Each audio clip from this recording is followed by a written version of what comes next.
following is a production of DallasCowboys.com and the Dallas Cowboys Football Club. How about them Cowboys?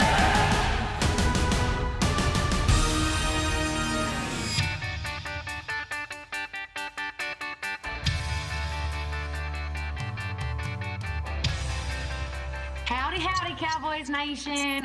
We're back for another Boots in the Bubble, your one-stop shop to all things Dallas Cowboys Cheerleaders Training Camp 2020. Hey, this is going to be an action-packed podcast for you today. We've got some amazing, incredible members of the Dallas Cowboys Cheerleaders.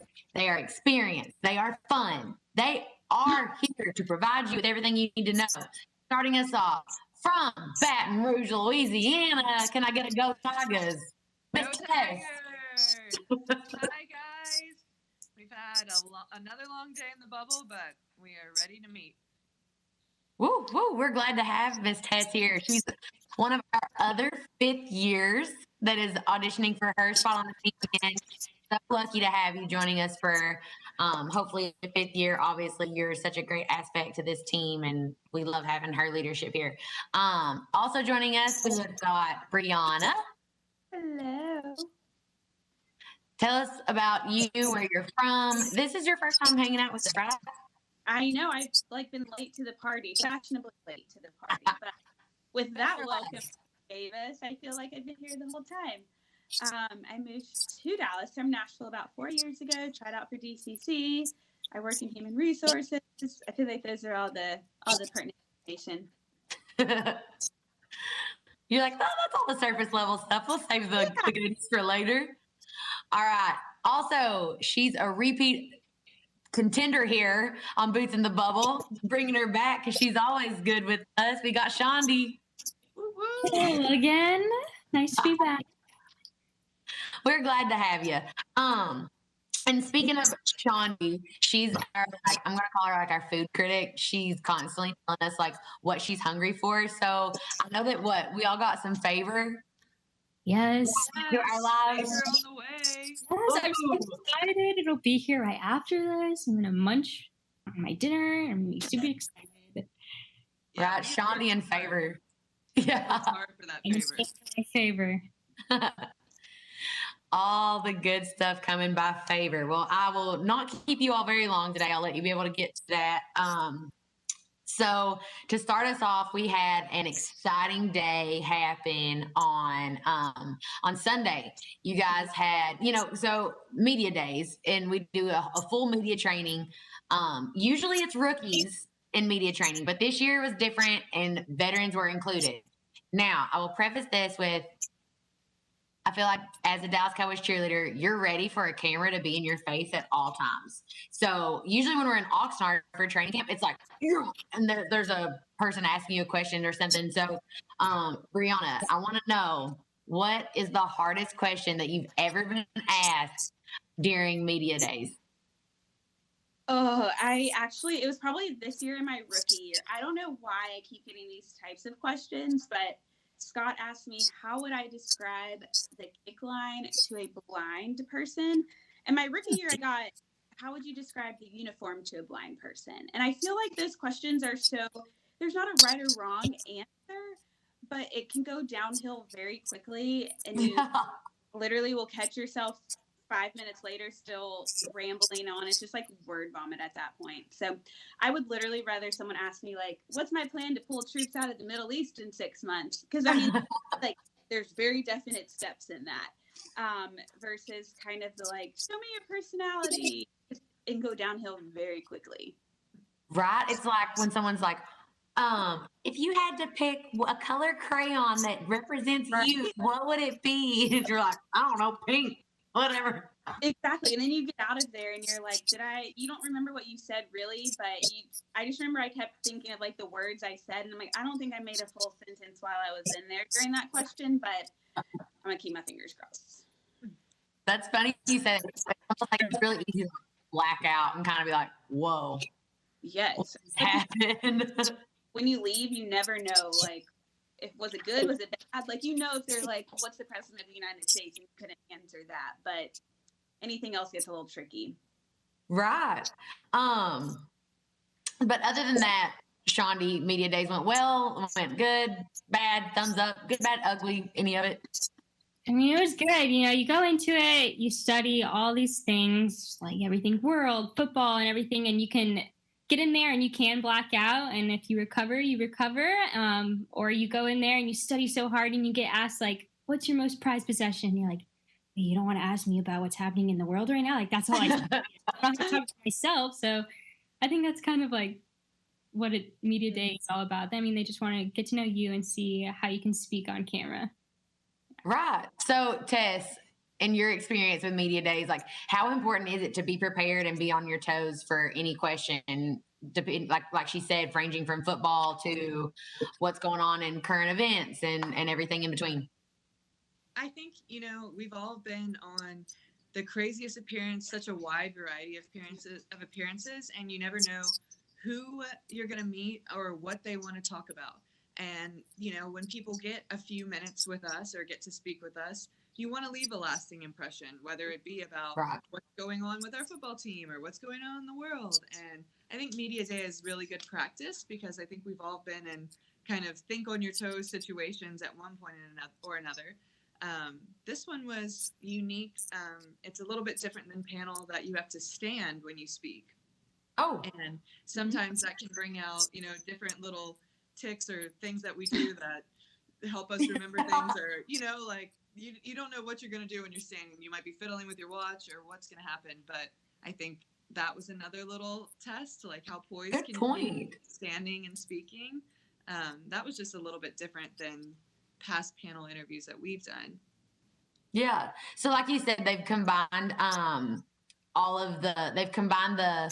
the audition process and training camp process. So now it was like panel interviews, which normally happens, like I said, in May before they even announce training camp, and Media Days that happens in the heart of training camp and slapped it one, which has really been this whole entire bubble thing that's been happening, which actually it's funny that you said about your ticks because I just noticed when you were saying that I was twisting my pinky ring and I have a really bad habit of doing that. I need to stop. Anyways, back to what I was saying.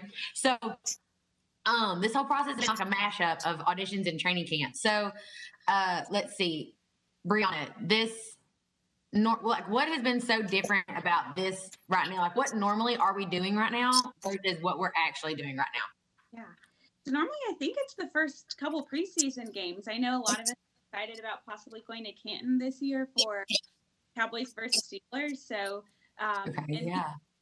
on everyone's like Snapchat memories recently, it's been Meet the Teams. And so just thinking about missing those great memories and those milestones. But right now we're wrapping up training camp essentially, which is so weird because it's the middle of August. And normally, for the most part, I feel like we're normally done with it in the past few weeks at least. So I feel like everyone is definitely like in the home stretch. You see the light at the end of the tunnel. But it feels so far away. Like you are like crawling to the light. You're not running towards it. You're crawling towards it. Right. Which, and there's usually those little milestones. Like, I don't even think we've announced group leaders yet, which is so crazy. And that's kind of like a new thing that we've kind of went through. I mean, says a lot about the veteran class that you all have is that as a group, you guys have kind of been leaders, but I think Kelly and Judy are sort of waiting on that to like make it special. And they've got so much on their plate trying to create a team in 3 weeks, essentially. So that's crazy. So, and speaking of having so much on your plate, you guys are dancing from the time you wake up to the time you go to bed, essentially. I want to know, because obviously I'm out of the bubble. Surprise. I had to leave. A former cheerleader had a really special event that I needed to be a part of. So I've escaped the bubble. And we miss you. I miss you guys. I'm glad that I'm still getting to like keep in touch. But the first person, whenever I left, I was like, there's always someone that I'm on the phone with. And like, for me, it's my mom. But you have to have that like check back in person that keeps you grounded in the middle of all the crazy. So Tess, who is the first person that you call after rehearsal, after a long day of just physical and mental strain? Yeah, I think what you're saying, to have connection on the outside, and literally for us, the outside world this year, training camp sometimes does seem like a bubble in itself. It's every day. It takes over your whole life. But now, instead of going back home at the end of the day, you just take the elevator up to your room. The last phone call I actually had was with my dad.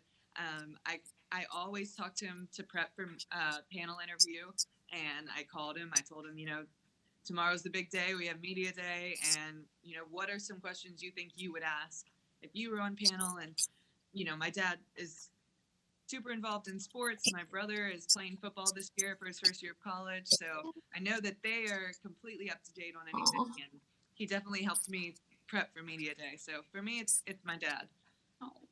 Oh, sweet dad advice is always good. They keep everything just so like even kilter, just feels it's like Dad, help. I know. We're over here panicking. He's like, it's okay. It's just a little interview. So right. I love dads. Good dad stuff. Chandi, who's the first person you call after rehearsal? Well, I do call my mom. She is someone that I can just talk to. Like, we don't have to talk about rehearsal. We just talk about normal things. But if I don't call her, I usually call Briana and Alana because we get in our room. You're looking at her. Yeah, so it's like we get back to them. So I'm like, "Hi guys, like, what's up?" And I get for like 8 hours. I'm like, "Yeah, so like, I just talk more." So my mom or them. That's a good combo. It's between your teammates and your mom. Yeah. It's hard because you're not in the same groups, and normally, like during training camp, we're all in the same room, so you can see everyone, hear the feedback everyone's getting, or you see if people are shining or maybe like needing a little extra love. So now you just kind of have to like rely on telephone. Like, how'd your group get? That's true. So Bree, who's your first person? Your go-to? Yes, probably my mom. Lately, it's been my grandmother's like in the morning though. Like they're morning people, but normally them. And then like it's literally like Alana, CC, Brennan, Chandi. We're all in separate groups too. So we kind of just download with each other. And Chandi and I are across the hall from each other. So we like sit in our doors with our masks on and like, hey, how you doing? Like, what's going on? You're welcome. And it's good, like not talk about either and talk about like whatever on. Sorry, Okay. repeat that. Sorry. You're good. You're fine. You're totally okay. Because we can always I think Matt can go back and cut that. So try it one more time. I'm going to ask you who's the first person you call, and you can probably edit that together. Yeah. Okay. Okay. So Bree, who is your go-to? Yes. Normally it's my mom. Normally by the time we get out, she's asleep. So I'll just text her, and I normally hear from her in the morning. But as far as phone calls, it's either like Chandi or Alana or Brennan, DC. We're all pretty much on the same call. And so we're all in different groups. And it's a little different this year because normally in training camp, we're all in the same studio together. So you can kind of see like who is killing it, who maybe needs a little extra love in that day.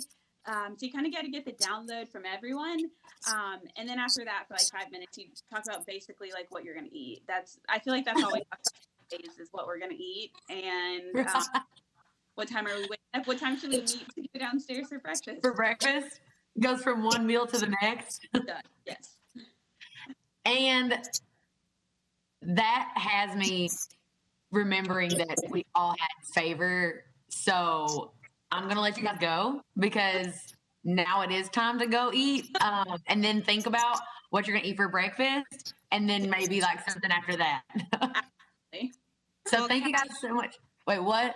We miss you. I know. I miss you guys so much. We'll be reunited soon. Until then, all the FaceTime calls that I can get, these little chats that I get to have with you guys, keep me young. Right? So also for y'all watching, we have this many boots in the bubbles left. I mean, we almost bubbled out here. We are fizzed up to the top. We are about to have our team, and we want to know your questions for one of our last couple of days in the bubble. Fingers crossed. So leave your questions in the comment section. We need to know what you want to know to hopefully answer and help you better understand this new training camp process in 2020 for the Dallas Cowboys cheerleaders. Also, tag your favorite cheerleader, put her name in there, wish her best of luck, because these girls are working their booties off trying to make this team in the middle of a crazy time. So send them all the love and luck that you can, and we will see you on another night of Boots in the Bubble. Thank you, guys. Thank you. This has been a production of DallasCowboys.com and the Dallas Cowboys Football Club. How about this, Cowboys? Yeah!